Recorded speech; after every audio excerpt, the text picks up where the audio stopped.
There's a new me coming out, and I just have to live, and I wanna give. I'm completely positive. I think this time around I am gonna do it like you never knew it. Oh, I'll make it through. The time has come for me to break out of the shell. I have to shout that I am coming out. Welcome to the show Never Too Late Ever, where we focus on making the next chapter of your life the very best chapter ever. I am your host, Lorraine Hoving from It's About Time, and I am so glad you are joining us today, and you'll see why. This day will change your life. Open your heart, your ears, and listen, and you will find a gem, a treasure that you can apply to your life today. Hi, Stephanie. I just want to say hi to Stephanie. How are you doing? Hi, Lorraine. Always good. Always good. And I believe that. So let me tell you today a little bit about Stephanie. And I'm so excited to have her because she has the enthusiasm. She's kind of like me. We went on a call one time and we just laughed together. She made me laugh. And I thought, oh, man, this feels so good. And she's going to make you laugh. She's going to make you think. And she's going to help you put steps in your life to change your life for the better at any age, which is terrific. Stephanie Staples is a multi-titled author, international speaker, and triathlete. And I love this because I read this on her website. Well, she came in last, but who's counting? And this is what I say to Stephanie.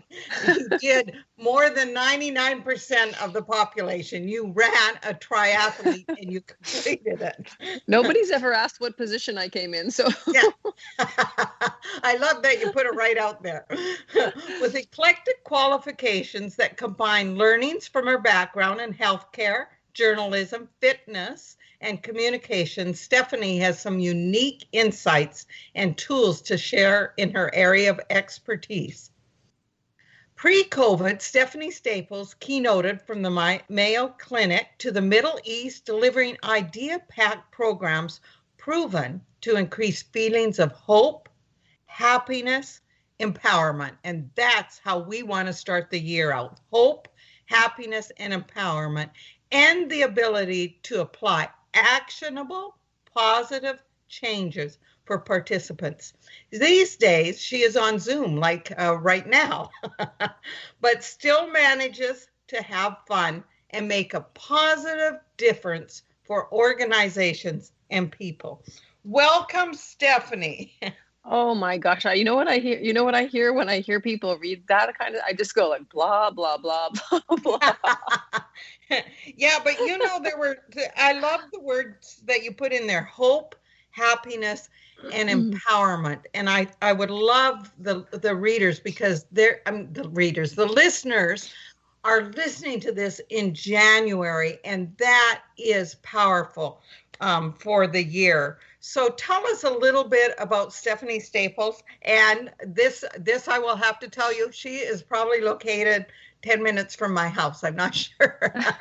We are very close. Yeah, walkable, we are very sure. close. But there was something infectious about Stephanie that I've always admired. So tell us a little bit about who you are.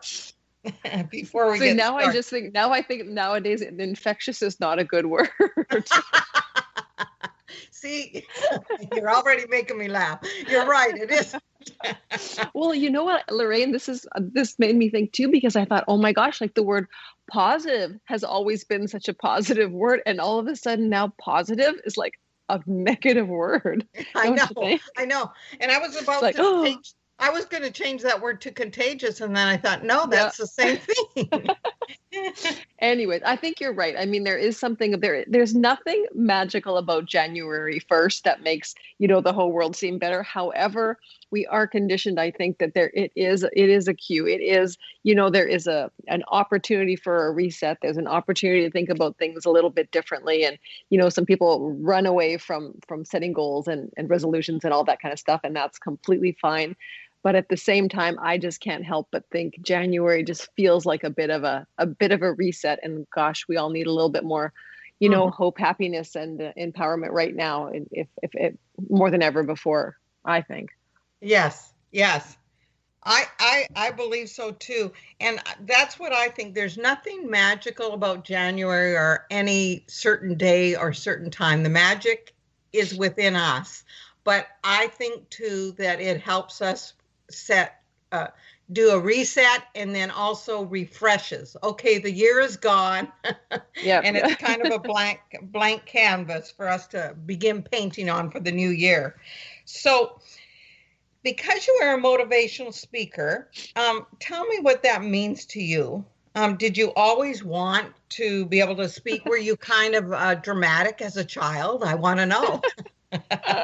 What it means to me is that when you say that, most people kind of roll their eyeballs like, oh God, because people have their own kind of connotation of what that means. And I think, for good or bad, it's just people understand it when you say that. Otherwise, when I try and explain to people what I do, it's more kind of abstract, but people just understand what that means. So I use it, and I decided actually with the first chapter of my first book is called Confessions of a Motivational Speaker, because when I started this job, this profession, my colleagues in the speaking profession said, whatever you do, do not call yourself a motivational speaker. People will chew you up and spit you out.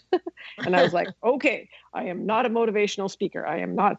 But then, I would read the evaluations, and I would, and I was like, geez, that's what I am. Like, and I decided, to just own it. Like, and actually one lady who I was talking about hiring me, she said, actually, we don't hire motivational speakers. And I said, what do you hire? Like boring, unengaging speakers? Like, all of your speakers should be motivational. That is our job, is to try to move people into action. And of course, we deliver content and education along with that. But I believe all of your speakers should be motivational. Otherwise, we could, people can just be reading a book or watching a documentary or whatever. We're supposed to, you too, with the action of your voice and your words and your mannerisms, you are trying to move people into action with your radio show. And with everything you do. This is not just a sitcom. Yeah. And that's what probably the feedback I get back is motivational and inspirational. And exactly. I think what it is it touches the emotion of a person when they feel motivated or inspired. And that's what changes the needle for people. Exactly. We want to make them feel. And when we can make them feel, that's going to make, feel different. We're going to make them think different. When they think different, then they're going to act different. That's absolutely a chain of events, I think. Absolutely. What do you think holds most people back? Well, I'm going to go back to your other question, because I know you've asked me two questions, neither of which I have answered. But I will answer that one also. But because it was a funny question, I don't think anybody's ever asked me that before. Is that what the motivational speaker part, is that what you want to be since you grew up? I don't know. No, definitely. I didn't even know what that was. But I'm just going to tell you a tiny bit about my background, because I think it's relevant. So I spent most of my life as a nurse, and I had a horrible burnout situation that was just bad, and that was really what shifted my life. And I fell into the world of personal development after that. I realized, so I had just let myself go so bad that a dangerous situation happened I had 3 little children, and I ended up kind of passing out in the basement. It ended up that I had pneumonia, and I had no idea. I had no idea I had pneumonia. And these 3 little kids were left alone in the house. And the neighbors came over to look after them, and we didn't know the neighbors, and it was a horrible situation. But anyways, and I just decided after that, oh my God, like I can never let anything like this happen to me again. So I started taking. What age were you, Stephanie? I was probably about 35. Okay. About 35, so 3 young kids. And I just said, like, never again. Like, this is never going to happen again. So I took extremely good care of myself. I fell into the world of personal development. I just started to change for the positive. People started asking me what I was doing and how I was doing it. Then I found out about coaching. I had never heard of personal coaching before. And I was like, oh my gosh, there's a career where you can like help people make their life better. Like, that's amazing. So Yeah. I got trained as a coach. I started doing one-on-one coaching. I started doing group coaching. And then someone asked me if I would do a seminar for their group. And then one day the Mayo Clinic called. So I mean, there's a few steps in between there, but that was the evolution of it. And I think maybe that's kind of interesting for people because it wasn't like, oh, I saw someone on the stage and I was like, oh, I want to do that. It was like, no, like I'm willing to put myself on a stage to be judged, and because I believe in my message so much is that I'm willing to do that. It's not that, oh my God, I need to do that because people have to clap for me or whatever. It's not that at all. It's I can't not do that. I need to. So I think for people listening, to just be leaning into what you love and leaning into what you're good at and leaning into what makes you feel, whole and complete and fulfilled. Like that's, and nursing, I knew I needed to help people, but I never quite felt right as a nurse. I just never wasn't quite the right fit. But when I started doing this, it was like, oh, this is how I'm supposed to be nursing. This is it. Right, right. So you've always kind of had a desire to help people, meaning that that's why you started nursing, but this is helping people change things in their life for the betterment. So it's about other people. And I think of that too. To me, it's never about applause. It's about helping just that one person. Even sometimes when I'm on the radio show, like today, there is one person out here listening to this message, and they need to hear what we have to say.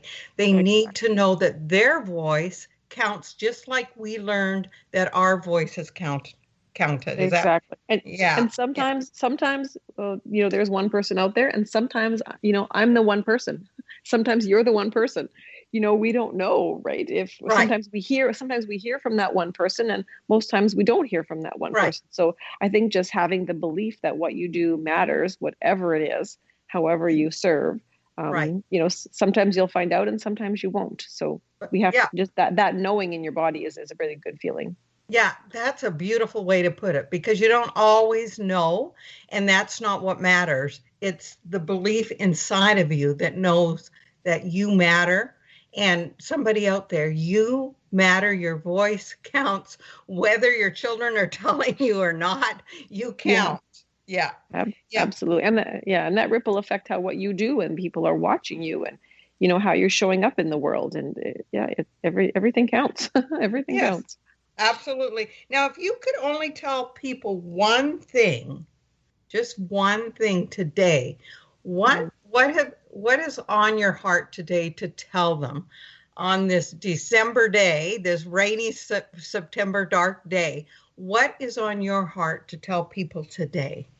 Well, it would be the same thing that was yesterday and last week and last month and last year. It's my desktop. It's my desktop screensaver. If I only had 10 seconds with people, I would tell them, work harder on yourself than on anything else. And when you work harder on yourself than on anything else, I believe everything else will be better. COVID, no COVID, financial success or not, or whatever is driving your relationship. But, we wait for the government, we wait for the boss, we wait for our children, our parents, our spouse, or whatever to do to make our lives better or make things a different way.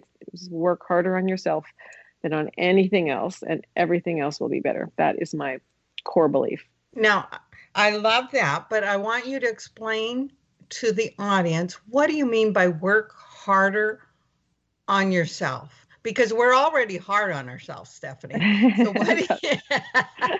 So what do you mean by work harder? And I love that you said that it's not up to the president or the economy or the climate or anything like that. It's up to us to change our life. So how do people out there work harder on themselves? So, for example, I know a little bit about your history, and that you have a major weight loss success story in your life, right? Correct. So some people might use that excuse of weighing a certain amount or being unhealthy, that well, it's just too hard to eat properly when you travel, or they put too much sugar in foods, or whatever, a million excuses there are. That they, and maybe they're excuses and maybe they're reasons or whichever. But I feel like when we take responsibility, when we empower ourselves, when we ask ourselves the question, what is my role in this? Which is what I believe you did when when you started your journey. You asked yourself some form of this question: what is my role in